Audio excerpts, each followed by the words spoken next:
राजीव शर्मा। पड़ोसी देश बांग्लादेश हिंसा की आग में जल रहा है। इस बीच प्रधानमंत्री शेख हसीना ने इस्तीफा दे दिया है। वो सेना के हेलीकॉप्टर में बैठकर किसी सुरक्षित जगह के लिए रवाना हो गईं। उनके साथ उनकी बहन भी मौजूद हैं। प्रधानमंत्री के आवास पर भीड़ ने कब्जा कर लिया। देश के सेना चीफ वकारुज्जमान ने देश को संबोधित किया। सेना चीफ ने कहा कि अंतरिम सरकार अब देश को चलाएगी। हम देश में शांति वापस लाएंगे। हम नागरिकों से हिंसा रोकने का और छोड़ने का आग्रह करते हैं। हम पिछले कुछ हफ्तों में हुई सभी हत्याओं की जांच करेंगे। रविवार को बांग्लादेश में सड़कों पर हुई हिंसक झड़प में अब तक कम से कम 300 लोगों की मौत हो चुकी है। प्रदर्शनकारियों ने आज लगाए गए कर्फ्यू का पालन नहीं करते हुए ढाका तक लंबा मार्च बुलाया और इसके चलते ढाका की सड़कों पर एक जबरदस्त विरोध प्रदर्शन शुरू हो गया। हमारे आसपास, आप मेरे आसपास इस वक्त 4 तस्वीरें देख रहे हैं। ये 4 तस्वीरें शेख हसीना के बांग्लादेश छोड़ने की तस्वीर हैं, जिसमें यह खबर है कि वो हेलीकॉप्टर से भारत की तरफ रवाना हो गई। प्रदर्शनकारियों के हंगामे की भी तस्वीरें आप देख रहे हैं। इसके साथ सेना की प्रेस कॉन्फ्रेंस, वकारुज्जमान जो कि सेना चीफ हैं, उनकी प्रेस कॉन्फ्रेंस और बांग्लादेश को ये आश्वासन कि बांग्लादेश में सारी चीज़ें सवार पटरी पर लाई जाएंगी, सारी चीज़ें पुराने ढर्रे पर लौट के आएंगी, जो हालात हैं उन्हें ठीक किया जाएगा, अंतरिम सरकार अब बांग्लादेश को आगे चलाएगी। लेकिन भारत के पड़ोस में हाल अब तक कुछ ऐसे ही रहे हैं आज़ादी के बाद से। उस पर चर्चा अपने मेहमानों से भी करेंगे, लेकिन देश के सवाल में पहला सवाल, और कई सारे सवाल उठते हैं सबके बाद। पहला ये कि बांग्लादेश में हिंसा क्यों भड़की, बांग्लादेश में आखिर इस तरीके की हिंसा भड़की क्यों। दूसरा सवाल, क्या आरक्षण की आग से बांग्लादेश तबाह हो जाएगा? जी हां, आरक्षण ही वो बड़ी वजह है जो इस सारे विरोध प्रदर्शन की जड़ में है। इस पर भी अपने मेहमानों के साथ चर्चा करके समझेंगे। लेकिन इससे पहले तीसरे सवाल पर आ जाते हैं। देश छोड़कर निकली शेख हसीना का अब क्या होगा? पाकिस्तान भी इसी तरीके की कवायद में हमेशा उलझा रहता है। वहाँ भी सरकार चला रहे, देश छोड़कर भागते हैं और उसके बाद कोई नया आता है, उसके बाद फिर से एक बार फिर उनको वापसी करते हुए देखते हैं। चौथे सवाल की बात कर लेते हैं। भारत के पड़ोस में लोकतंत्र आखिर खतरे में क्यों पड़ जाता है? ये भारत के दोनों ही तरफ आप देख लें, या यूं कहें कि भारत के आसपास के हालात ही अगर आप समझें, पाकिस्तान जहां पर डेमोक्रेसी का डी या लोकतंत्र का ला फंक्शन में कब होता है कब नहीं होता पता नहीं चलता। बांग्लादेश का भी इतिहास ऐसा ही रहा है। एक तरफ जुल्फिकार अली भुट्टो को फांसी पर चढ़ा दिया गया था, दूसरी तरफ शेख मुजीबुर रहमान के साथ भी बांग्लादेश में यही हुआ।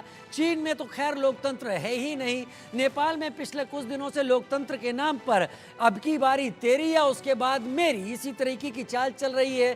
श्रीलंका अपनी हालत से बेजार है, दो चार है। तो यही कोई स्थिति भारत के आसपास है। अगर कहीं पर लोकतंत्र वाकई जी रहा है तो वो भारत ही है। मेजर जनरल रिटायर्ड ध्रुव कटोच, निदेशक इंडिया फाउंडेशन, मेरे साथ इस वक्त जुड़ रहे हैं। ध्रुव कटोच साहब। Major general JK. बंसल मेरे साथ जुड़ रहे हैं इस वक्त खास जानकारी के साथ, रक्षा विशेषज्ञ के तौर पर। Professor doctor Saurabh, associate professor foreign affairs, JNU, मेरे साथ जुड़ रहे हैं। और अरविंद तेजावत, अंतर्राष्ट्रीय मामलों के जानकार के तौर पर। हिमांशु भट्ट जी मेरे साथ वरिष्ठ पत्रकार के तौर पर इस वक्त जुड़ रहे हैं। सबसे पहले मैं रुक कर लेता हूं हिमांशु भट्ट जी सबसे पहले, क्योंकि मेरे पास बाकी लोग रक्षा क्षेत्र से हैं, जुड़े हुए हैं, विदेशी मामलों के जानकार हैं। लेकिन आपका एक न्यूट्रल पॉइंट ऑफ व्यू मैं पहले लूंगा, उसके बाद सबके पास चला जाता हूं। भारत के दोनों पड़ोस की बात करें, एक तरफ जुल्फिकार अली भुट्टो फांसी पर चढ़ाए जाते हैं, दूसरी तरफ शेख मुजीबुर रहमान बेमौत मारे जाते हैं। चाइना में लोकतंत्र है नहीं। नेपाल की बात करें तो यहाँ लोकतंत्र आया गया, तू चल मैं आया, ये हो रहा है। और श्रीलंका के हाल भी बेहाल हैं। लेकिन बांग्लादेश में ये सब क्यों हुआ? क्या हठ धर्मिता थी आंदोलन करने वालों की, या फिर बांग्लादेश सरकार स्थिति की गंभीरता को समझ नहीं पाई? हिमांशु जी। मैं 2-3 बातों से शुरू करूंगा राजीव जी। पहली बात तो करेंगे हम, ये एक रिजीम चेंज ऑपरेशन है और वो उसके उफान पर है। आखिर में अगले 2 दिनों में होगा क्या, उसका किसी को नहीं पता। तरफ ये सब क्यों होता है, इसकी तह में जाएंगे आप तो आप ये बात समझ पाएंगे कि जहां जहां फंडामेंटलिज्म रिलीजियस फंडामेंटलिज्म, जहां जहां जो राष्ट्र के अंदर हद से ज्यादा बढ़ जाता है तब ऐसी ऐसी चीजें होती हैं। और फिर किसी ना किसी, यह बांग्लादेश का जहां तक सवाल है, बांग्लादेश को आजाद हुए अभी अब हमारे जितने 75 साल भी नहीं हुए, वो तो 1971 में आजाद हुआ। तो हम ऐसा कहेंगे कि 50 साल में ऐसा क्या हो गया। तो यहां पर ये डीप स्टेट, जिसे हम डीप स्टेट कहते हैं ना, कुछ वैश्विक में न रहते हुए भी अपने हिसाब से देशों को चलाना चाहती है। वो डीप स्टेट का एक, ये शेख हसीना खुद पहले बोल चुकी है कि उनको एक क्रिश्चियन स्टेट, भारत का नॉर्थ ईस्ट का एक हिस्सा, बांग्लादेश का एक हिस्सा मिला के बनाना था। अब वहीं से सवाल हुआ, पहले उनको कहा गया कि आप इलेक्शन से पहले चले जाइए, वो नहीं हुआ। भारत ने कहीं ना कहीं मदद की, तो शेख हसीना फिर से सत्ता पर लोकशाही तंत्र से चुन के आई, मगर उनको नहीं जीने देने के लिए फिर ये रिजीम चेंज ऑपरेशन हुआ। और आज ऐसा बताया जाता है कि वो भारत की ओर शरण के लिए आई है। और मेरा ये मानना है, जहां तक मुझे जानकारी मिल रही है मेरे सूत्रों से, तो बता रहा है कि वो अगरतला पहुंची। देखिए, वेस्ट बंगाल नहीं, अगरतला। जी। बहुत बहुत मायने रखता है अगर ये ऐसा हुआ है तो। और दूसरी बात है, वहां पर रिलीजियस फंडामेंटलिज्म, जो पाकिस्तान में भी बहुत हद तक देखा जाता है, जनून। हमारे चारों तरफ आप देखेंगे कि डेमोक्रेसी स्टेबल नहीं हो पा रही। पाकिस्तान में भी डेमोक्रेसी के नाम पे टंटे फसाद और नाटक होते हैं। बांग्लादेश में भी डेमोक्रेसी स्टेबल नहीं हो पा रही, मगर वो पाकिस्तान से ज्यादा स्टेबल थी। इसके लिए पिछले 50 सालों में बांग्लादेश का ग्रोथ अच्छा है। और ये क्षेत्र के अंदर कितनी डीप स्टेट की ऐसी ताकतें हैं जो इस स्टेट की आबादी को ध्यान में रखते हुए, ये क्षेत्र की आबादी को ध्यान में रखते हुए बहुत बड़ा मार्केट देखते हैं। तो वो चाहते हैं ये देशों के, हमारे एशिया के महाद्वीप के, भारतीय महाद्वीप के देशों की बागडोर उनके हिसाब से चले। और जब वो नहीं होता तब ये स्थितियां निर्मित होती है। आज ये जो भी बांग्लादेश में हुआ, वो एक प्रकार का मिलिट्री कू ही है। शेख मुजीब ने 71 में चुनाव जीते थे, जब पाकिस्तान, ईस्ट पाकिस्तान, वेस्ट पाकिस्तान एक थे। उनको सत्ता पे नहीं आने देने के लिए उनको दबाया गया, मुक्ति वाहिनी आई, भारतीय सेना ने जाके 93,000 पाकिस्तानी सैनिकों को परास्त किया और उनको कब्जे में लिया। ये सब इतिहास हमें पता है। अभी ऐसी कोई चीजें फिर से दोहराई जाएगी, अभी कहना बहुत जल्दी होगा, बहुत मुश्किल होगा। रक्षा विशेषज्ञ आपको बताएंगे।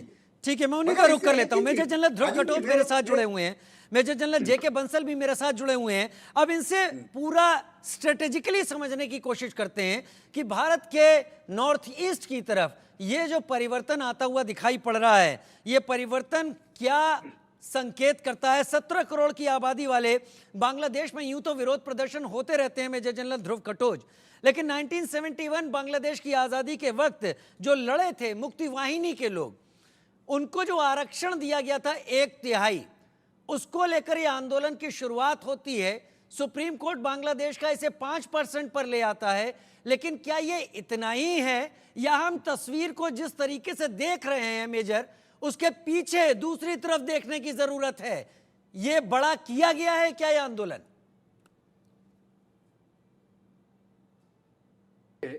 अनम्यूट कर ले खुद को।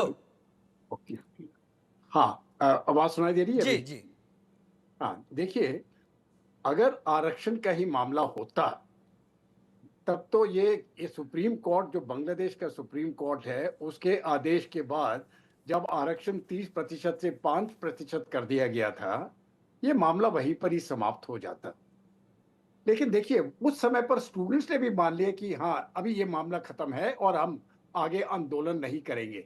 फिर एकदम डिमांड जो है वो फिर चेंज हो गई। और मुझे तो पूरा यकीन है, ये अगर सरकार उन डिमांड्स को भी मान जाती, पर कोई नई फिर भी डिमांड आ चले। जाती, इसका मतलब है कोई साजिश है इसके पीछे। हम्म। और ये विदेशी ताकतें हैं। हम्म। ये और ये विदेशी ताकतें जो है, ये बीएनपी और जमात को, जो पाकिस्तान, जो जी। ऑपोजिशन पार्टी है हम्म। बीएनपी, और जमात जो पाकिस्तान, जो बांग्लादेश का है, ये उनके साथ मिली हुई है। और बात सिर्फ सीधी है, बांग्लादेश की फॉरेन पॉलिसी को कंट्रोल करना है। हम्म। तो देखिए, थोड़ी देर पहले हिमांशु भट्ट जी ने बताया वो क्रिश्चियन स्टेट बनाने का। हम्म।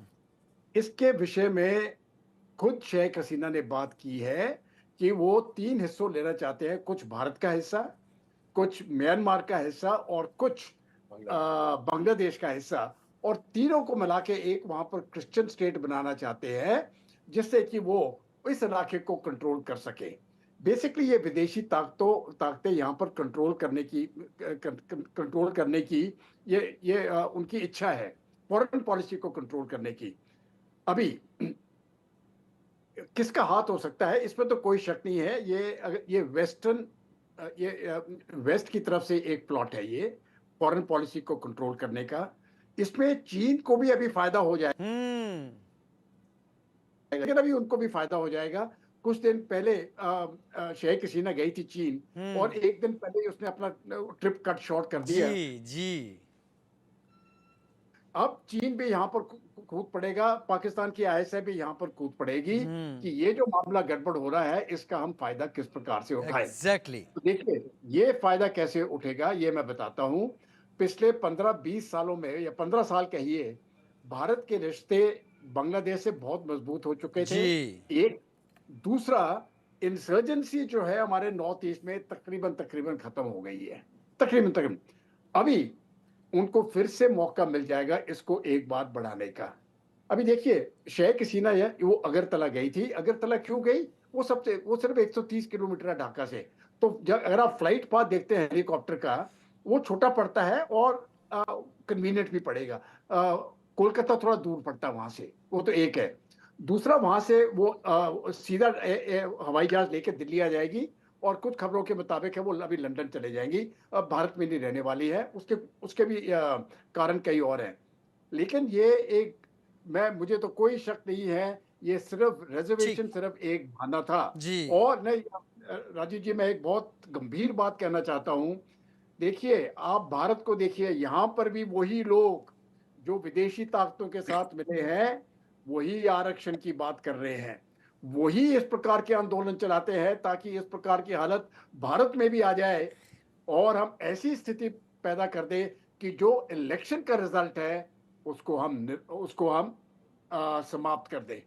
ये उनकी ये कोर्ट से ये पूरी ये तो होने ये वाली तो नहीं है। मेजर जनरल कटोच, मैं आपका रुख करूंगा। ये तो एक लार्जर पर्सपेक्टिव में है, लेकिन भारत में आरक्षण कोई नई बात नहीं है, और आरक्षण के मुद्दे पर भारत कभी इस तरह से वोलेटाइल नहीं हुआ कि उसने बांग्लादेश से ऐसे तस्वीर बना ली हो, या पाकिस्तान जैसी तस्वीर। मैं बार बार यही कह रहा हूं, एक तरफ जियाउल हक अपनी बादशाहत चलाते हैं, अयूब खान चलाते हैं, जुल्फकार अली भुट्टो उनको एग्जीक्यूट कर दिया जाता है। शेख मुजीबुर रहमान के साथ क्या होता है, चाइना की तो बात ही नहीं करें, वहां लोकतंत्र है ही नहीं।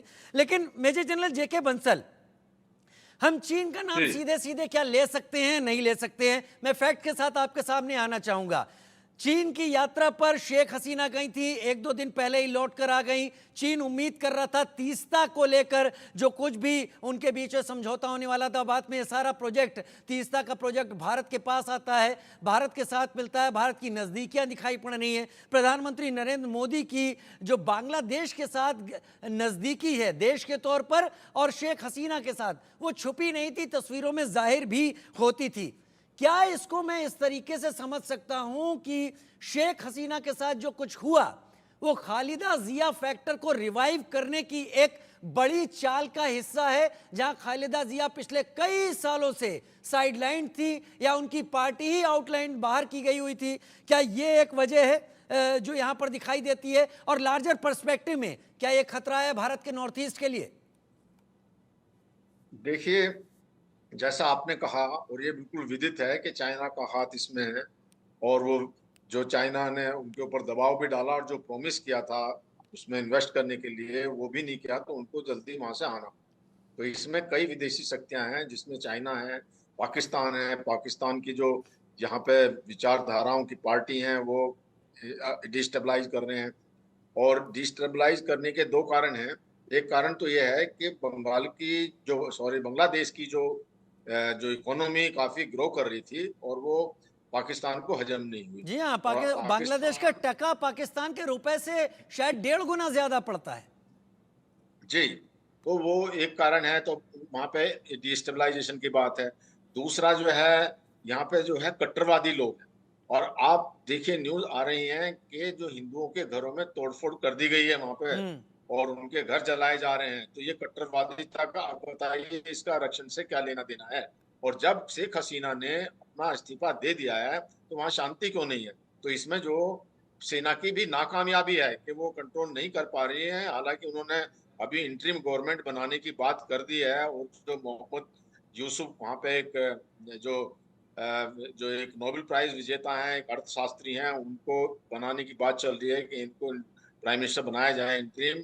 और जो वहां के बकार मैक्रो जनरल इकोनॉमिक्स हैं, पर जिन्हें नोबेल प्राइज मिला, उनकी बात कर रहे जी हैं। जी, हाँ जी। तो अभी जो ये जो प्रेसिडेंट से भी मिले थे जाकर के, जो चीफ ऑफ आर्मी स्टाफ हैं, लेकिन वहां की सेना भी मुझे कोई खास सशक्त नहीं लग रही। सशक्त इसलिए नहीं लग रही कि जब सेना उतर आई थी, वहां पे सेना के टैंक घूम रहे थे, तो वो शेख हसीना की इतनी भी प्रोटेक्शन नहीं कर सकी कि वो अपना एक संदेश देना चाहती थी, वो भी नहीं देने दिया। दूसरा, वो चली गई तो भी जो है वहां पे शांति नहीं है, फिर भी तोड़फोड़ हो रही है। तोड़फोड़ जो है, सांसद जो अवामी पार्टी के सांसद हैं उनके घरों में तोड़फोड़ हो रही है, उनके घरों को जलाया जा रहा है, उनके मंत्रियों को जलाया जा रहा है। तो ये बात, एक जो प्रशासन है उसको ये समझनी पड़ेगी कि प्रशासन में कोई भी बैठा हो, जो ऐसी अराजकता है वो उनके ऊपर रिफ्लेक्ट होती है, पूरे देश का नुकसान होता है। तो अराजकता तो वहां पे स्वीकार होनी नहीं चाहिए। अभी जो जो आर्मी ने अपना वहां पे कहा है, उनके जनरल ने, कि मैं जिम्मेवारी लेता हूँ, किसी के ऊपर कोई एक्शन नहीं होगा, कर्फ्यू भी हटा देते हैं, और जो बातें भी मान लेते हैं, आपकी सारी मांगे मान जी, लेते हैं। तो उसके बाद तो शांति होनी चाहिए थी, लेकिन शांति नहीं हो रही है।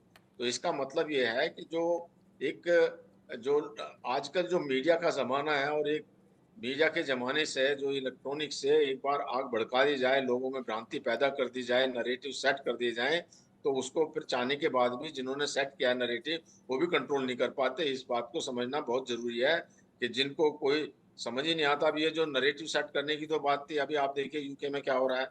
यूके में जो भ्रांति की वजह से वहां पे सिविल वार की स्थिति हो रही है।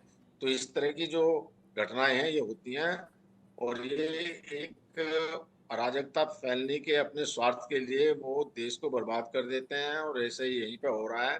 जो खालिदा जिया है, ठीक है। उनका ऑफिस आर्मी के कैंपस में था, जो खबरें आ रही हैं। तो इस तरह की स्थिति में आर्मी को भी अपने देश की सुरक्षा को देखते हुए वहां पे या और फिर जो यहां लॉ एंड पर ऑर्डर। स्वाद जो है, सत्ता का स्वाद सेनाओं पर, खासतौर पर भारत के ईस्ट और वेस्ट दोनों तरफ, वो स्वाद ऐसा है कि किसी ना किसी बहाने वो सत्ता पर काबिज हो ही जाते हैं। क्या ये एक पूरी तैयारी थी शेख हसीना के चीन जाने के दौरान, जब ये पूरा का पूरा दंगा, ये पूरा का पूरा आंदोलन भड़का? अरविंद तेजावत मेरे साथ जुड़े हुए हैं। अरविंद जी, 17 करोड़ की करीब की आबादी बांग्लादेश की है, करीब 1.25 करोड़ युवा नौकरी के लिए तलाश में हैं, ऐसा वहां के आंकड़े बताए जाते हैं। 17 करोड़ में से 15 साल से सत्ता पर थी शेख हसीना, जो अभी सत्ता छोड़ी है। 20 साल में 2.5 करोड़ लोग उन्होंने गरीबी की रेखा से निकाले हैं। 10 साल में प्रति व्यक्ति आय 3 गुना बांग्लादेश में हुई है। बांग्लादेश का टका पाकिस्तान के रुपए से ज्यादा है। क्या ये सारी चीजें बताती नहीं है कि वहां पर प्रशासन तो बेहतर था, चीजें बहुत अच्छी तरीके से चल रही थी? फिर ऐसा क्या हुआ या क्या किया गया कि शेख हसीना को 15 साल की सत्ता बांग्लादेश छोड़कर निकल भागने पर इस परिणाम के रूप में सामने आई? अरविंद जी। बिल्कुल, ये वाकई बांग्लादेश बहुत ही तेजी से विकास कर रहा था। एक समय तो यह हालत थी कि उसके विकास की दर है वो भारत से भी ज्यादा बेहतर थी। और उस समय भारत में यह आलोचना होने लगी थी सरकार की कि हमारी जो विकास दर है वो बांग्लादेश जितनी भी नहीं है। तो ये बहुत अच्छा कर रही थी, आर्थिक मोर्चे पे बहुत अच्छा हो रहा था। और जो भारत को जो कॉरिडोर या जो रास्ता उपलब्ध कराने की जो योजना थी, जिससे भारत उत्तर पूर्व के राज्यों से जुड़ने वाला था, यह बांग्लादेश के लिए भी बहुत ही फायदेमंद योजना थी। अगर यह सब हो जाता तो दोनों ही देशों की जो परस्पर निर्भरता है, जो डिपेंडेबिलिटी है, वो बढ़ जाती और निश्चित रूप से ये चीन के लिए काबिले बर्दाश्त नहीं था। यह जो बिहाइंड द कर्टन जो डिप्लोमेसी होती है, चीन उसमें काफी माहिर खिलाड़ी है। यह नेपाल में भी हुआ है, ओली और उन सारे संदर्भों में हमें याद है। श्रीलंका में क्या हुआ था, क्या नहीं हुआ था, इसकी हमें जानकारी है। ऐसा ही मालदीव में हुआ है। भारत के लिए यह बहुत ही चैलेंजिंग स्थिति है कि वह अपने पड़ोसियों को लेकर एक निश्चित नीति का अनुसरण करें, जिसमें कि चीन का अनावश्यक दखल खासकर दक्षिण एशिया में ना हो। इसके पीछे हमारे जो डिप्लोमेट्स हैं उनके पास ये तर्क है कि क्योंकि भारत के आर्थिक संसाधन इतने ठीक नहीं हैं, इसलिए हमें चीन को काउंटर नहीं कर पा रहे हैं। पर मुझे लगता है कि अगर हम साउथ एशिया में हम अपनी चीजों को ठीक से नहीं करेंगे तो नेहरू वाली गलती ही करेंगे जो नेहरू पूरे विदेश में वो बहुत बड़े नेता बने हुए थे पूरे विश्व भर में, जबकि खुद भारत में बांग्लादेश ने खासकर कहाँ गलतियां की सर? आपने नेहरू की बात कही, उसको लेकर कई सारी चीजें कही जाती हैं। ये भी कहा जाता है कि जम्मू कश्मीर की जो सारे विवाद का जन्म है वो नेहरू और उनकी सरकार के ही द्वारा एक तरीके से वो सही ढंग से कंट्रोल न कर पाने के चलते नासूर की तरह आज झेलना पड़ रहा है। लेकिन इस चीज को अलग रखते हैं, आपको वो कौन से बड़े असर दिखाई पड़ते हैं अब बांग्लादेश में सरकार के अस्तित्व से हटने के बाद, या लोकतंत्र के हटने के बाद, सेना के इस कू के बाद? एक तरीके से कू ही कहा जाएगा इसे। जैसे मेरे पूर्व वक्ता ने मोहम्मद यूनुस साहब के वहां सत्ता शिखर पे पहुंचाने की जो बात हुई है, मुझे मालूम है जब मैं 2012 में बांग्लादेश की यात्रा पर था तो उस समय भी वहां के जो एकेडमिशियंस हैं वो अलग विचार रखते हैं। वो एक तरीके से भारत के पक्ष में विचार रखते हैं, क्योंकि जो वहां का पढ़ा लिखा तबका है वह जानता है कि कम्युनलिज्म से बांग्लादेश को कोई फायदा नहीं होने वाला है, और अगर यह पॉलिटिक्स धर्म को केंद्रित होगी तो जो उसका आर्थिक विकास है वह खराब हो जाएगा। और क्योंकि बांग्लादेश का सीधा सीधा चीन से कोई रास्ता नहीं जाता है, उसकी पूरी की पूरी निर्भरता भारत पर है, इसलिए नेपाल या अन्य देशों के मुकाबले बांग्लादेश को भारत से ज्यादा बेहतर संबंध बनाने की जरूरत है। यह सारी चीजें जो शेख हसीना थी वे जान रही थी, पर पर्दे के पीछे जो षड्यंत्र हो रहे थे वह उन्हें टटोलने में काफी नाकामयाब रही। और एक स्तर पर मुझे लगता है कि भारत को भी इस बारे में पूरी तरह से विचार करना चाहिए। और मतलब इस समय मुझे जो लगता है बोले बोले। जो भारत का जी इस समय मुझे लगता है भारत का जो स्टैंड रहेगा वो यह रहेगा कि वह भारत में उनको शरण न देकर कहीं और दूसरी जगह उन्हें शरण दिलाने का प्रयास करेगा। और भारत के जो जितने भी डिप्लोमेट्स हैं वो इस समय बहुत ही सक्रिय होंगे और उनका पूरा ध्यान इस तरफ केंद्रित होगा। मतलब पर्दे के तो कहीं पीछे ना के कहीं षड्यंत्र चूक की हुई है। आप बात कर रहे हैं, आप कह रहे हैं पर्दे के जी पीछे सारे षड्यंत्र हुए। हिमांशु जी, अरविंद तेजावत इशारा कर रहे हैं कि पर्दे के पीछे के षड्यंत्र हैं जिसके चलते शेख हसीना को सत्ता छोड़नी पड़ी और यह आंदोलन इतना ज्यादा तीव्र होता गया बांग्लादेश सुप्रीम कोर्ट के फैसले के बाद। अमूमन तो अगर भारत जैसा देश होता जहां लोकतंत्र है, सुप्रीम कोर्ट फैसला करता है तो चीजें धीरे धीरे पटरी पर आ जाती हैं, लेकिन 1/3 से अगर 5% बांग्लादेश का सुप्रीम कोर्ट लाता है फिर भी यह आंदोलन तेजी पकड़ता है, तो पर्दे के पीछे के षड्यंत्र की बात अरविंद तेजावत कर रहे हैं यहां पर। क्या आपको लग रहा है कि पर्दे के पीछे के षड्यंत्र के पीछे चीन सीधे तौर पर जिम्मेदार है? क्योंकि लगातार अगर चीजों को समझा जाए, चीन कोशिश कर रहा है कि भारत का नॉर्थ ईस्ट का इलाका हमेशा चिकन नेक में फंसा रहे, जो कि सिक्किम के पास से निकलती है बांग्लादेश पश्चिम बंगाल के ठीक ऊपर से। नहीं, देखिए चीन तो अपने प्रयास करेंगे। देखिए वो एक बहुत बड़ा इंडिकेशन था जब शेख हसीना चीन के दौरे पर गई थी। काफी करार होने थे, वहां मुआवजे हो रहे थे, मगर एक दिन पहले वो चली आई क्योंकि वो चाइना का छोटे छोटे राष्ट्रों के साथ जो नीति रहती है चाइना की, वो उनको डेप में फंसाने की नीति, कर्ज दो और उसके बोझ तले उनको फंसा दो। यही चीज उन्होंने श्रीलंका के अंदर की। नेपाल में अभी होने जा रहा है, काफी हद तक होने जा रहा है, अभी वही सरकार देखेंगे आप। जी हाँ। मगर वहां पर नेपाल एक हिंदू राष्ट्र है, वो बात को हमें भूल नहीं जाना चाहिए। जबकि बांग्लादेश के अंदर पर्दे के पीछे की से ज्यादा जो फंडामेंटल रेडिकलाइजेशन जो है, जिसे हम कहते हैं धार्मिक कट्टरवाद, वो बहुत बड़ा धक्का है। और वो तबका कभी वो बात से खुश नहीं होता, जमात जिसे हम कहते हैं, जमात कभी वो बात से खुश नहीं होती कि बांग्लादेश के ताल्लुकात भारत के साथ बहुत अच्छे हो। आर्थिक प्रगति उनके लिए मायना नहीं रखती। शायद इसी वजह से अपने वेस्ट में देखें तो पाकिस्तान ने अपने आप को पर अपना गजवाए हिंद नहीं छोड़ा। भारत के अंदर भी मैं आपको सीधा सीधा बता दूं राजीव जी, ऐसी ताकतें हैं कि जो गजवाए हिंद 2047 में करना चाहती है। वो एक पीएफआई करके संगठन है जिसके ऊपर हमारे हमारे गृह मंत्रालय ने बैन रखा हुआ है। वो उनकी भारत की परिकल्पना है, गजवाए हिंद को कंप्लीट करना है। अगर 2020 में हुए शाहीन बाग में सरकार ने उसे ये टैक्टफुली, हम लोग कभी कभी बहुत उत्तेजित हो जाते हैं और कहते हैं कि इनको भगाने में सरकार का क्या जाता है, दो चार डंडे मार के, लाठी मार के, गोली मार के भगा दे सकते थे। मगर अगर समझ लो जो दृश्य हमें ढाका में दिखे गए, वही दृश्य अगर हमें दिल्ली में देखे गए होते तो क्या स्थिति होती? वो शाहीन बाग के वक्त पे, किसानों के आंदोलन के वक्त पे, देखिए पैरेलल्स बहुत है। साउथ एशिया के अंदर, दक्षिण एशिया के अंदर विदेशी ताकतें जिसे हम डीप स्टेट कहते हैं, वो हर एक राष्ट्र के अंदर रिजीम चेंज के लिए बहुत बहुत काम कर रही है। भारत ने तो 10 साल के अंदर काफी उनके सोर्सेस बंद कर दिए हैं फंड के, मगर दूसरे राष्ट्रों में नहीं होता। ऐसा क्यों होता है कि अमेरिका का विदेश मंत्रालय जब प्रेस कॉन्फ्रेंस करता है तब एक बांग्लादेशी पत्रकार जो जमात का ऑफिशियल मेंबर है, वो भारत विरोधी प्रश्न हमेशा वहां विदेश मंत्री, उसके ऊपर यहां हम हंगामा मचाते हैं। क्यों? तो इस पर से आपको ख्याल आना चाहिए कि ये जो खालिदा जिया वाला पूरा सेटअप है वहां पर, वो सेटअप ने तो चुनाव में भी भाग नहीं लिया। वो कहते कि ये लोकशाही नहीं है करके, उन्होंने ये रिजीम चेंज का तख्ता पर बैठाया हुआ। लोकशाही में वो लोग विश्वास नहीं करते।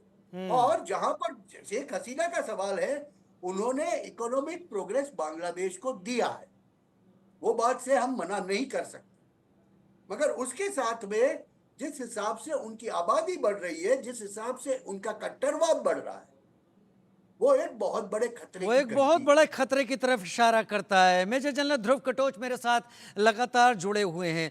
मेजर जनरल ध्रुव कटोच, शेख हसीना सब जानती थी, ऐसा आप लोगों की बातों से निकलकर सामने आ रहा है। पर्दे के पीछे षड्यंत्र चल रहे थे, वो समझ नहीं थी। चाइना से अचानक लौटना शायद इस बात का इशारा था कि चीजें हाथ से निकलती चली जा रही हैं। ढाका में ही ये सारे आंदोलन इस तेजी के साथ किए जाते हैं, चिटगोंग में नहीं होते, ये दूसरे हिस्सों में नहीं होते। इसका सेंटर पॉइंट ढाका को बनाया जाता है जिससे कि मैसेज पूरी दुनिया में जा सके कि क्या हो रहा है, क्या किया जा रहा है। मेरा सवाल आपसे सीधे है, अगर ये पर्दे के पीछे का षड्यंत्र था और शेख हसीना समझ रही थी, भारत एक क्लोज एलाई था, भारत का बांग्लादेश के साथ नजदीकी दिख भी रही थी और दोनों के आपसी सहयोग भी समझ में आ रहे थे, भारत खामोश क्यों रहा? क्या कोई मजबूरी थी या भारत टैक्टफुली हैंडल करने की कोशिश कर रहा था कि कहीं भारत को सेंटर पॉइंट में ना ले आया जाए इस सारे विरोध प्रदर्शन के? देखिए राजीव जी, जहाँ तक भारत का सवाल है, किसी भी हालत में भारत नहीं दिखना चाहता है दुनिया की आंखों में कि वो दूसरे एक पड़ोसी देश की इंटरनल अफेयर्स में इंटरफियर कर रहा है। उससे भारत का नुकसान और डबल हो जाता। मैं ये मानता हूँ कि जो इस समय पर जो हालत है वो भारत के हित में नहीं है, लेकिन अगर हम इंटरफियर करते तो हमारी स्थिति और भी खराब हो जाती। ये एक बड़ा गंभीर मामला हो गया था। अभी क्या भारत के पास वो ताकत थी कि वो जो प्रोटेस्ट ढाका में हो रहे थे उनको रोक सके? मुझे नहीं लगता है कि हमारे पास वो ताकत थी। उसको हम रोक नहीं सकते थे। ये इनका इंटरनल मामला है और ये विदेशी ताकतें जमात के साथ मिलकर और जो उनकी जो लोकल पॉलिटिकल पार्टीज है, बीएनपी है, उसके साथ मिलके उन्होंने ये स्टेज किया है और ये मूवमेंट इतना पॉपुलर हो गया कि सुप्रीम कोर्ट को अंदर आने पड़ा। और एक बार जब सुप्रीम कोर्ट ने बोल दिया कि ठीक है रिजर्वेशन नहीं होगी, वो फिर भी बंद नहीं हुआ। और ये कहता है क्योंकि ये दोबारा फिर शुरू हो गया, जबकि उनके पूरी डिमांड्स को पूरा कर दिया गया था। ये पॉइंट करता है षड्यंत्र को। मुझे नहीं लगता, देखिए ये कहना कि भारत ये कर सकता है वो कर सकता है, इंटरनेशनल रिलेशन में एक देश सब कुछ नहीं कर सकता है। कुछ चीजें होती हैं, ठीक है, यहाँ पर ये हम नहीं कर सके, आगे देखेंगे किस प्रकार से हालत आती है। लेकिन इसको मैं भारत की फॉरेन पॉलिसी का फेलियर नहीं देखता हूं। इस प्रकार की चीजें होती हैं फॉरेन पॉलिसी में। ये इंटरनल मामला है बांग्लादेश का, और इसको हैंडल करना बांग्लादेश को, उनकी जो अवामी लीग है और उसके जो सिक्योरिटी फोर्सेस है, उनको करना चाहिए था। लेकिन मैं हमारे समझता बगल हूं, में अगर इस तरह से वोलेटाइल सिचुएशन है तो क्या वो हमारे लिए एक बड़ा खतरा नहीं बनेगी? अभी नहीं तो कुछ दिन बाद। नहीं नहीं, ये तो मैं मानता हूं हमारे लिए तो खतरा बन रहा है। उसके लिए जो हमें कार्रवाई करनी है वो कार्रवाई अलग है। लेकिन ये कहना कि उस खतरे को निपटने के लिए हम अंदर बांग्लादेश में उनकी उनकी फॉरेन पॉलिसी और इंटरनल अफेयर्स में घुस के चेंज करना या कुछ करना चाहे, वो मैं समझता हूँ भारत के लिए और हानि हो सकता है था। ये करना मैं नहीं समझता हूँ ठीक है। तो जिस प्रकार से जो कार्रवाई हुई है, ठीक है, भारत को ठीक। धक्का लगा है, ये मैं मानता हूँ, हमें हम सबको धक्का लगा है। क्योंकि नॉर्थ ईस्ट की स्टेबिलिटी के ऊपर अभी एक प्रश्न आ जाता है। वहां पर हमको सिक्योरिटी के ऊपर बहुत ध्यान देना पड़ेगा, और हमारी एक्ट ईस्ट पॉलिसी के ऊपर भी फर्क पड़ जाएगा। लेकिन ये हम दूसरा, अगर हम इंटरफेयर करते तो जो लॉन्ग टर्म डैमेज होता भारत के इंटरेस्ट को, वो मैं समझता हूँ उसको ठीक करना बहुत मुश्किल होता। उसको ठीक करना बहुत मुश्किल होता। मेरे साथ हाँ जी। इस वक्त प्रोफेसर सौरभ जुड़ गए हैं जेएनयू से, और उनका भी मैं रुख कर लेता हूं। सौरभ जी, बांग्लादेश का मुद्दा बड़ा है। आरक्षण के मुद्दे पर यह सारा आंदोलन हुआ। आरक्षण को लेकर वहां के सुप्रीम कोर्ट ने भी अपनी राय रखी। आरक्षण को 5% पे ले आए, 1/3 से।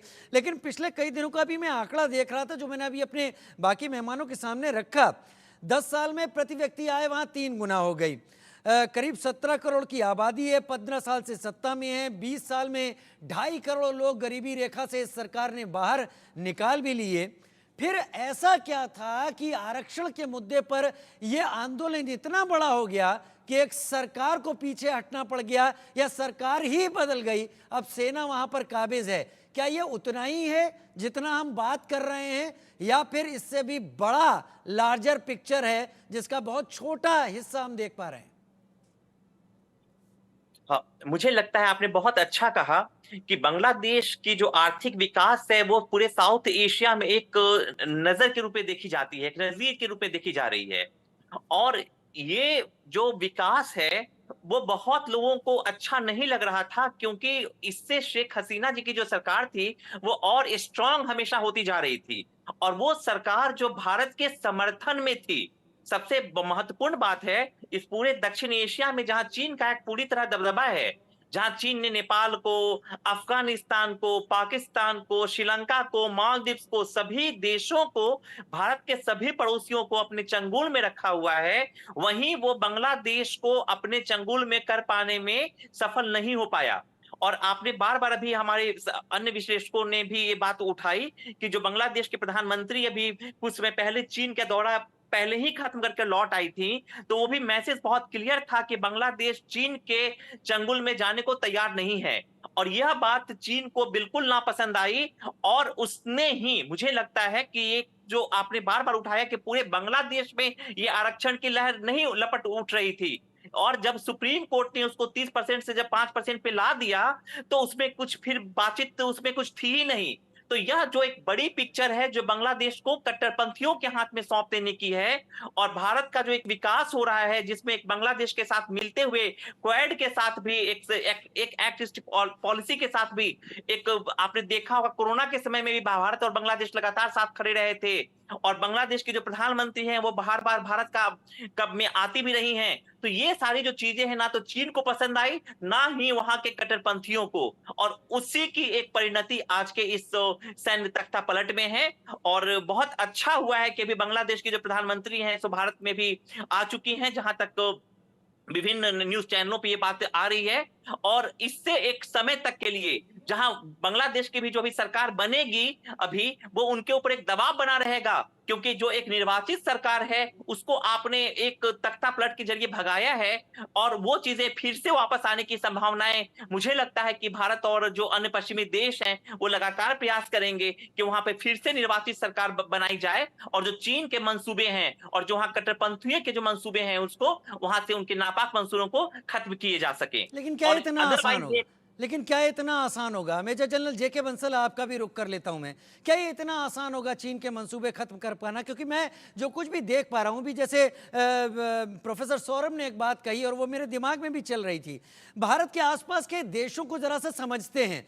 पाकिस्तान पूरी तरीके से चीन के प्रभाव में है। वो हर वो काम कर सकता है जो चीन केवल उससे करने के लिए कहे, चाहे वो किसी के भी खिलाफ हो, वो कर देगा। मालदीव वो धीरे धीरे चीन के पूरे कंट्रोल में आ रहा है। श्रीलंका पर आ जाते हैं, वो चीन के हाथों हमन टोटा गिरवी रख चुका था, और चीन के हाथों किस कदर परेशान रहा है वो हम अच्छी तरीके से जानते हैं। अब बांग्लादेश की बात आ जाती है, बांग्लादेश भी टूट गया, केपी शर्मा ओली नेपाल में आ गए हैं। तो एक तरीके से क्या ये भारत को घेरने की पूरी तैयारी चीन की अब अमल में आती हुई नहीं दिख रही है? मेजर जनरल जेके बंसल। बिल्कुल ठीक कहा आपने। ये चीन की बहुत बड़ी सोची समझी साजिश है जो चीन ने इसको प्लान किया है, और वो कोई भी ऐसा काम करेगा जिससे कि भारत को नुकसान पहुंचे और भारत की जो जो मित्र देश हैं उनको हटाए।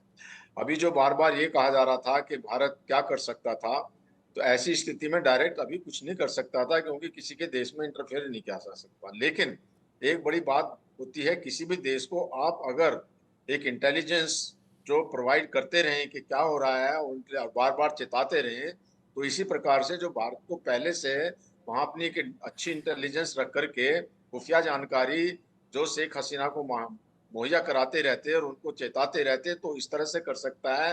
डीप स्टेट भी तो ऐसे ही करते हैं आजकल। अपेरेंटली तो कोई कुछ करता ही नहीं है कि सामने सामने। अब चाइना कोई सीधे तो कर नहीं रहा है, लेकिन वो उसने ऐसी स्थिति पैदा कर दी वहां पे। सबसे बड़ी जो आजकल आप देखिए, जितने भी डेमोन्स्ट्रेशन होते हैं, जितने भी प्रदर्शन होते हैं, उसके अंदर में जो ताकतें होती हैं वो अच्छा, एक तो उन रूमर मॉन्गरिंग करती हैं इलेक्ट्रॉनिक मीडिया को यूज करके, दूसरा पैसा खर्च करती हैं। जितने भी जो जनता आती है वो सबको पैसा पे किया जाता है, और एक साजिश के तहत में एक जो बांग्लादेश के अंदर में भी यही हुआ है कि वहां पर जो रिक्शा वाले, जो ऑटो वाले और जो ड्राइवर और जो उस तरह के जिनको आरक्षण से लेने देने का कोई मतलब ही नहीं है, इस तरह की जो बातें घटना हुई हैं, तो ये सारा कट्टरवाद का है। और एक बात ये भी समझनी पड़ेगी कि जो पाकिस्तान है उसके मन में हमेशा ये खटकता रहता है कि उसके जो 95,000 सोल्जर्स ने जो सरेंडर किया था और बांग्लादेश के दो टुकड़े, इसे पाकिस्तान के टुकड़े करके बांग्लादेश बनाया था, तो उसके लिए भी एक बहुत अच्छा मौका है कि वो दोबारा इसको पाकिस्तान बना देंगे, पूरी पाकिस्तान बना देंगे जो कट्टरवादिता ला करके। और ये एक भारत के लिए बहुत ही खतरे वाली या सरदर्द की बात है कि दो तरफ सेना का राज्य है और दोनों तरफ होस्टाइल कंट्री हैं, उधर से चाइना है, और जो हालांकि मालदीव अभी जो भारत के पास दोबारा आ रहा है, श्रीलंका भी कुछ समझ पाया है, नेपाल भी कभी अलट पलट होता रहता है, कभी जो है वो इधर जाता है, कभी उधर जाता है। जो लोग जो समझ चुके हैं उनको ये समझना चाहिए। जो जनता है और जो जो शासक होते हैं उनको पैसे का लालच होता है। कई शासक को वो पैसा लेकर के, जैसे मान लिया चीन है, चीन पैसा देता रहा पाकिस्तान को, तो जो पैसा जाता था वो उनकी फौज के पास में जाता था, उसको जो उनके जो शासक थे वो आपस में बांट लेते थे। और अब वो उनका कॉरिडोर भी फेल हो रहा है, लेकिन वो सब चीन की भाषा बोलते थे। और उनको भी इस चीज का पता चलेगा कि हाँ वो उनके अब वहां पे भी ये झगड़ा हो रहा है, लेकिन इनसे कोई लेसन नहीं ले रहा है। अगर बांग्लादेश के जो अभी मौजूदा सरकार है उनको लेसन लें और जो उसको ठीक से चलाएं, तब तो ठीक बात है। और जहां तक रहा भारत का सवाल, भारत तो संबंध अच्छे ही रखना चाहेगा। जब ये जो फौजी गवर्नमेंट जो आर्मी रूल म्यांमार में हुआ, तो उनके साथ में भी ठीक ठीक संबंध रखे, तो जो पॉलिसी है वो देश के साथ में होती हैं। अगर बाकी जो बांग्लादेश की जो पॉलिसी हैं अगर वो भारत के साथ में मैच करती हैं, या भारत तो सबके साथ में मित्रता का संबंध रखता है, तो इन को देखते हुए मुझे लगता है कि अभी ठीक। यहाँ काफी टर्मोइल रहेगी, सेना भी कंट्रोल नहीं कर पाएगी। ठीक, जी सेना राजीव। कंट्रोल नहीं कर पाएगी। हालांकि वकारुज्जमान जो आर्मी चीफ है उनका ये जरूर कहना है कि हम चीजों को बैक ऑन ट्रैक ले आएंगे। अरविंद तेजावत जी, क्या इतना आसान लगता है बांग्लादेश में अब डेमोक्रेसी का वापस लौट पाना आपको, जिस तरीके से आर्मी चीफ वहां पर कह रहे हैं कि हम चीजों को बैक ऑन ट्रैक ले आएंगे? और दूसरा सवाल इसी के साथ जुड़ा हुआ है, ये ढाका तक लॉन्ग मार्च का आह्वान किया गया था। मीरपुर, शाहबाग, कई कई जगहों से शाहबाग पहुंचने के लिए लोगों को कहा जा रहा था। ये लाखों लोगों का लॉन्ग मार्च था और पिछले कई दिनों से चल रहा था। एक छोटा सा आयोजन करना पड़ता है जिसमें 100 से 200 लोग अगर शामिल हों तो अच्छा खासा खर्चा हो जाता है। इतना बड़ा खर्चा कलेक्टिवली कौन कर रहा था? ये मनी पंपिंग कौन कर रहा था कि ये मार्च एक पूरी गवर्नमेंट को हिला देगा जो 15 साल से सत्ता पर काबिज है और मजबूत है? अरविंद तेजावत। बिल्कुल आपने सही कहा। मैंने जब श्रीलंका में विद्रोह हुआ था तब भी यही बात कही थी कि ये जो विद्रोह हो रहा है इसके पीछे कोई लोग हैं, और यही बात मैं बांग्लादेश के बारे में भी कहूंगा। मूलतः मैं अपने सारे पूर्व वक्ताओं की बातों को ध्यान में रखते हुए एक बहुत ही जिम्मेदारी के साथ एक ये बात कहना चाहता हूं कि हमें जो कन्वेंशनल, जो हमने फॉरेन पॉलिसी जो एक अपना रखी है परंपरागत रूप से, हमें उससे बाहर निकलना पड़ेगा। क्या और अभी भी ये उससे सोचना बाहर कि नहीं अभी निकले हम? हाँ, मुझे ऐसा डॉक्टर लगता है एस कि जयशंकर की फॉरेन पॉलिसी के बाद तो पूरे वर्ल्ड ने इस बात को कहा है कि भारत अपनी फॉरेन पॉलिसी को अलग रखता है। बिल्कुल बिल्कुल, और इसी चीज को हमें आगे बढ़ाने की जरूरत है। जयशंकर साहब का काम बहुत ही बेहतर रहा है पिछले कुछ दिनों में, पर हमें इससे और एक कदम आगे बढ़ना है, क्योंकि अभी हमारे जो नेशन इंटरेस्ट है वो बहुत ही बुरी तरह से प्रभावित हो रहा है। आम धारणा यह है कि भारत इंटरफेरेंस नहीं कर सकता है, या बाहरी जो दूसरे देश हैं उनके आंतरिक मामलों में नहीं करना चाहिए। पर एक जो डेमोक्रेटिक तरीके से एक जो चुनी हुई सरकार है, उसको अगर वहां के कुछ विद्रोही लोग उसको हटाने की कोशिश करते हैं, जनता का कितना सपोर्ट है नहीं है यह पूरी तरीके से अभी तक साबित नहीं है कि यह केवल ये गुंडे हैं। ऐसे में अगर शेख हसीना अगर भारत से मदद की दुआ मांगती है तो क्या भारत को वहां पे इंटरफेरेंस नहीं करना चाहिए? क्या भारत इससे पहले श्रीलंका में ऐसा नहीं किया है? खासकर जब भारत ने शांति सेना भेजी, तो भारत को जो एक पारंपरिक जो हम एक तरीके से जो हम विदेश नीति जो अपनाते रहे हैं उससे बाहर आना पड़ेगा। नहीं तो एक स्थिति ऐसी आएगी कि चीन हमें चारों तरफ से घेर लेगा। जब मैं श्रीलंका में विजिटिंग प्रोफेसर था 2016 में, तब भी मैंने इस चीज से आगाह किया था, जब मैं हम्बन टोटा और यह सारी चीजें बहुत करीब से देख रहा था। और जब 2012 में मैंने बांग्लादेश की इंटरनल पॉलिटिक्स, खासकर जो रिलीजन बेस्ड है, उसको भी मैंने काफी करीब से देखा है। और मैं इस चीज को काफी जिम्मेदारी के साथ कह सकता हूँ कि हमें उस डर से बाहर निकलना पड़ेगा कि बाकी देशों की प्रतिक्रिया क्या होगी। हमें हमारे राष्ट्रीय हितों की सुरक्षा के लिए हमें किसी भी हद तक जाकर हमें बहुत ही एग्रेसिव पॉलिटिक्स निभाने की जरूरत है। और मुझे लगता है कि एस जयशंकर साहब जरूर सोच रहे होंगे इस बारे में। हिमांशु सर, क्या भारत को वाकई फॉरेन पॉलिसी में फॉरवर्ड एक्ट की एक डेस्क क्रिएट करनी होगी? मैं एक ऑप्शन की तरह रख रहा हूं, शायद मैं शब्दों को वीव नहीं कर पा रहा यहां पर जी। मैं आपको सीधा बताऊं, इस बीच बड़ी खबर आ रही है जी, बड़ी खबर रुक कर लें। हिंडन एयरबेस पर शेख हसीना का विमान लैंड कर गया है। जी हां, गाजियाबाद के हिंडन एयरबेस पर यह शेख हसीना बांग्लादेश की पूर्व प्रधानमंत्री कह सकते हैं उनको, उनका विमान गाजियाबाद के हिंडन एयरबेस पर लैंड कर गया है। ये एक बड़ा डेवलपमेंट है। हेलीकॉप्टर के जरिए वो जरूर अगरतला पहुंची, उसके बाद उनका विमान यहाँ गाजियाबाद के हिंडन एयरबेस पर लैंड कर गया है, जहां से हम बात कर रहे हैं। यहाँ से महज 25 किलोमीटर ज़्यादा से ज़्यादा उसकी दूरी होनी चाहिए जहाँ पर यह विमान लैंड किया है। जाहिर सी बात है, वायुसेना के अधिकारियों ने पूर्व प्रधानमंत्री बांग्लादेश को वहां पर रिसीव किया है। प्रोटोकॉल के मुताबिक बाकायदा भारत सरकार इस बारे में सारी चीज़ों को समझ रही है। भारत का विदेश मंत्रालय एक भी चीज़ पर निगाह रखे हुए है और भारत का विदेश मंत्रालय चीज़ों को नज़दीकी से देख रहा है। भारत का पूरा एस्टेब्लिशमेंट इस पूरे डेवलपमेंट को नज़दीकी से फॉलो भी कर रहा है। हिंडन एयरबेस पर शेख हसीना का विमान अगर लैंड होता है जिसमें उनकी बहन शेख रेहाना भी मौजूद हैं, तो ये कोई आसान बात नहीं हो सकती यहाँ पर। और ये तस्वीर हम बड़ी खबर के तौर पर लगातार दिखा रहे हैं। हिंडन एयरबेस की एक बड़ा डेवलपमेंट है। हमारे साथ कई गेस्ट इस वक्त बने हुए हैं, लेकिन मैं पहले अभी फोकस बड़ी खबर पर ही करूंगा जो मेरे दर्शक इस वक्त देख रहे हैं। विमान लैंड हो चुका है बांग्लादेश की पूर्व प्रधानमंत्री शेख हसीना का। 15 साल से सत्ता में लगातार 15 साल से लगातार वो सत्ता में बनी रही, और ऐसी भी खबरें आ रही हैं कि यहाँ पर उनकी मुलाकात किससे होती है ये स्पष्ट नहीं है। यहाँ पर वो किस किस से बात करती हैं ये भी साफ नहीं है, लेकिन ऐसी बातें होने लगी हैं कि इसके बाद वो लंदन का रुख कर सकती हैं, यहाँ से लंदन की तरफ निकल सकती हैं शेख हसीना, बांग्लादेश की पूर्व प्रधानमंत्री। बड़ी खबर, हिंडन एयरबेस पर विमान लैंड हो चुका है उनका। प्रोटोकॉल के मुताबिक उनको पूरी सिक्योरिटी और पूरा कवर दिया जा रहा है।